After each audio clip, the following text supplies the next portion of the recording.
ምክንያቱም ኢትዮጵያን አምርረው የሚጠሏት ኢትዮጵያን ለማፍረስ የሚሰሩት እና አብይ አህመድ የኢትዮጵያን ስም እየተጠቀሙ ከእስራኤል መሳሪያ መግዛት ጀምሯል። የሚጠሏትን ኢትዮጵያን ለማፍረስ የሚተጉበትን ኢትዮጵያን ስሟን እየጠሩ ከአሜሪካ ጋር ግንኙነት ፈጥሮበታል። ይህንን እስራኤልን ተጠቅመን እኛ ለእስራኤል ዋጋ የሚከፍሉ አማራዎችን በሺዎች የሚቆጠሩ አማራ የእስራኤል ወታደሮች አሉ። እነሱን ተጠቅመን ከፍተኛ የሆነ የዲፕሎማሲ ውጤትና ጠላት የሚያገኘውን በተሻለ ሁኔታ ድጋፍ ከእስራኤል ከአሜሪካ እና ከአውሮፓ ሀገሮች እስራኤልን ታከን የእስራኤልን ድጋፍ አግኝተን ማግኘት አለብን። ከእስራኤል ካሳ ይገባናል። ምክንያቱም ብዙ አማሮች ዋጋ እየከፈሉ ነው ለእስራኤል። ስለዚህ ይህንን ትኩረት አድርገን መስራት አለብን። እዚህ ላይ ይሄ ለዲፕሎማሲያችን ለወደፊት እንቅስቃሴያችን ለስልጠና ብቁ የተለያየ ስልጠና ለመውሰድ ይጠቅመናል።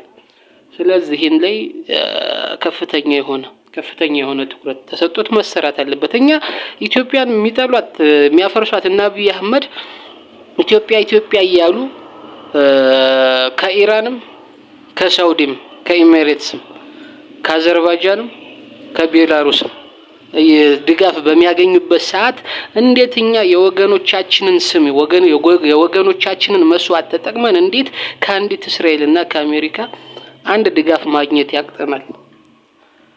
እንዴት ዌስተርን ትግራይ እየተባለ ምንድነው ዌስተርን ትግራይ እየተባለ በሎቢስቶቻቸው መንገድ ያገኙትን ዲፕሎማሲ እንዴት እኛ በእውነተኛ መንገድ ዋጋ የተከፈለበትን አስረድተን ዋጋ የከፈሉትን አማሮችን መስዋዕት የሆኑትን አማሮችን እስራኤል ውስጥ የሚኖሩ ቤተ እስራኤላውያንን የነሱ ቤተሰቦችን እዚህ ጦርነት ላይ የሚታመሱትን በጦርነት ስነልቦና ጉዳት የሚደርስባቸውን ተጠቅመን እንግዲህ ናታንያሁ የተናገረውን 3 ጊዜ የተናገራቸውን እነዛን ፍንጭ ናቸው እኮ እነዛን ተጠቅመን እንዴት የሚገባንን እርዳታ ለማግኘት እንዴት ተቸገርን የሚለው ይሄ በጣም መታየት ያለበት ነው፣ መመርመር ያለበት ጉዳይ ነው።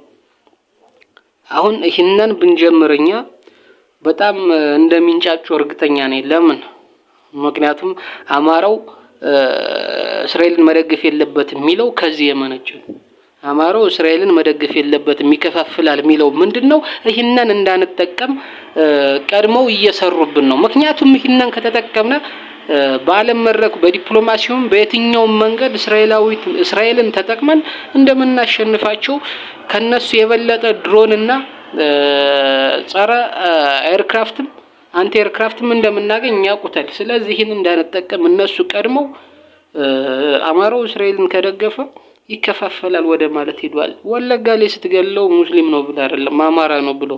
ስለዚህ ይህንን ለመጠቀም ዛሬ ነገ ማለት የለብንም፣ ታስቦበት በአፋብን ደረጃ እንግዲህ ይህንን ብንጠቀመው በርካታ መንገዶች ተጀምሮ የነበረ መንገዶች ስላሉ እንግዲህ ይህንን ብንጠቀመው ውጤታማ እንሆናለን እላለሁ። አመሰግናለሁ።